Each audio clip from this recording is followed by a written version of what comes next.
কোনো ব্যক্তি যদি তার দিনকে শক্ত করে আঁকড়ে ধরে, আল্লাহর পক্ষ থেকে পরীক্ষাও তাকে বাড়িয়ে দেওয়া হবে।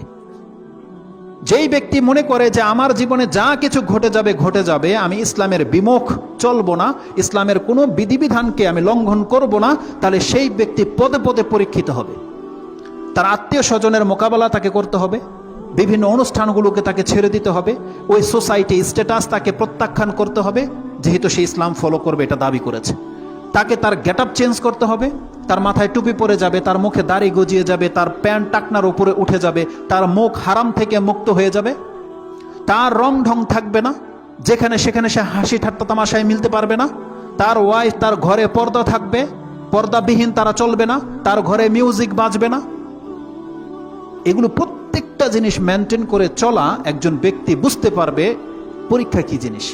কিন্তু আমরা যারা মুসলিম ঘরে জন্ম, আমরা যারা মনে করি যে আমরা ইসলাম পালন করতেছি, কিন্তু ওই খাতনার দাওয়াতেও আপনি প্রেজেন্ট, বার্থডের দাওয়াতেও আপনি প্রেজেন্ট, ম্যারেজ ডের দাওয়াতেও আপনি প্রেজেন্ট, পাশের বাড়িতে উরুস হচ্ছে সেখানেও আপনাকে পাওয়া যায়, ওখানে খাতনা করানো হচ্ছে সেখানেও আপনাকে পাওয়া যায়, ওই গান বাজনায় ওখানেও আপনাকে চাঁদা দিতে দেখা যাচ্ছে, ওয়াজ মাহফিলে আপনি বসেন, আবার গানের অনুষ্ঠানেও বসেন।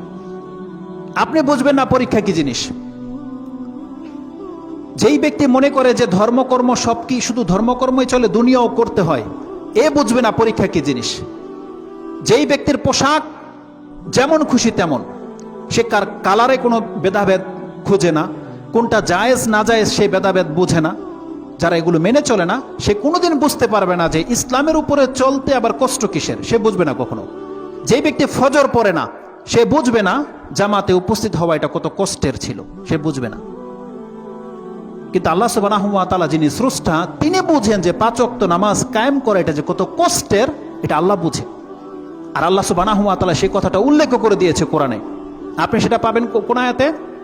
সূরা বাকারার 45, 46, 47 এই 3টা আয়াতের মধ্যে পাবেন। 45 থেকে নিয়ে পড়েন। বনী ইসরাঈলদের সম্পর্কে আল্লাহ বলছেন, আল্লাহ সুবহানাহু ওয়া তাআলা বলছেন, ওয়া ইন্নাহা লাকাবীরাতুন ইল্লা আলাল খাশিইন। আল্লাহ বলছেন 5 ওয়াক্ত নামাজকে হেফাজত করা এটা অনেক বড় কাজ।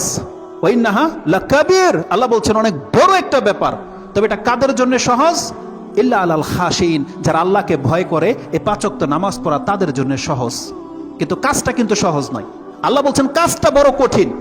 যদি আপনি দাবি করেন যে আমার কথা মিথ্যা, তাহলে কালকা থেকে আপনি 5 ওয়াক্ত নামাজ জামাতে পড়ে দেখান, তাহলে আপনি বাবের বেটা।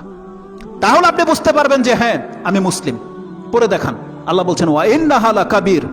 আপনি ভাবছেন আপনি সমাজ সেবা করে বহু বড় কাজ করে ফেলতেছেন, আপনি এই প্রথম কাতারে যারা উপস্থিত হয় তার ধারে কাছে পর্যন্ত নাই।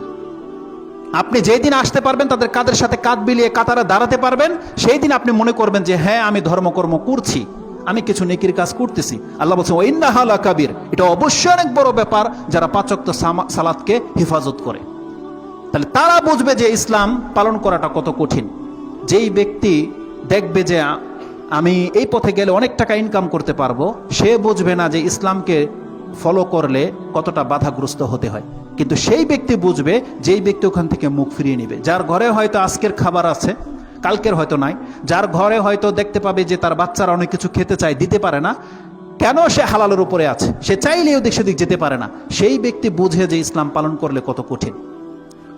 যদিও আলহামদুলিল্লাহ সাহাবীদের চেয়ে আমাদেরকে অনেকটা লুজ করে দেওয়া হয়েছে। আমাদের ঘরে অডেল খাবার থাকে, 1 মাস পর্যন্ত না খেয়ে থাকবেন আপনার ঘর, এত পরিমাণ রিজার্ভ আছে। কিন্তু সাহাবীদের এটা হতো না। তো যে দিনকে যত শক্ত করে আঁকড়ে ধরবে, যেই ব্যক্তি ওয়াদা করে নেবে যে আমি হারাম খাবো না, সে আল্লাহ তাকে দেখাবে যে ধর্ম পালন করার ক্ষেত্রে কতটা মজা আছে এবং কতটা কষ্ট আছে, সেই ব্যক্তি বুঝতে পারবে। তো রাসূলুল্লাহ সাল্লাল্লাহু আলাইহি ওয়াসাল্লাম বলছেন ওয়া ইন কানা ফি দীনিহি সালাবাতুন জিদা সালাবা, সে যত বেশি দিনকে আঁকড়ে ধরবে সে তত বেশি কষ্টের সম্মুখীন হবে। ওয়া ইন কানা ফি দীনিহি রিক্কাতুন খুফিফা আন, আর যে ব্যক্তি যত বেশি তার ধর্মের ক্ষেত্রে শিথিল, দেখবে সে ধর্ম অত্যন্ত সহজ, সে দেখতে পারবে ইসলাম ধর্ম সহজ। যেমন আজকে আমাদের সমাজের অধিকাংশ মানুষ মনে করে সে একটু দাড়ি রেখে নিয়েছে, প্যান্ট শার্ট সবই ঠিক আছে, টুপিও পরে নেয়, শুক্রবার আসলে আপনার ওয়াজ মাহফিলের মধ্যে চেয়ার তাকে দিয়ে দেওয়া হয়, সে ভাবছে এরকম হলে তো ধর্ম অত্যন্ত সহজ। তার বাসার যে কোনো অনুষ্ঠান, মরে গেছে কেউ, হুজুর একজন ডাক দিলে হুজুরকে পাওয়া যায়, চল্লিশা করাতে হবে, হুজুরকে পাওয়া যায়। একটা হাফেজকে দিয়ে কোরআন পড়াতে হবে, সে কোরআন পড়ার প্রয়োজন বোধ করে না। কেন? কারণ সে জানে 500 টাকা দিলে আমি একজন হাফেজকে আমার ঘরে কোরআন পড়িয়ে নিতে পারবো। সে দেখছে ইসলাম অত্যন্ত সহজ। ওয়াইন কানা ফি দীনিহি রিক্কাতুন বলা হয়েছে, যেই ব্যক্তি তার দ্বীনের ক্ষেত্রে যত বেশি শিথিল, আল্লাহ বলছে সে দ্বীনকে তত বেশি হালকা দেখতে পাবে।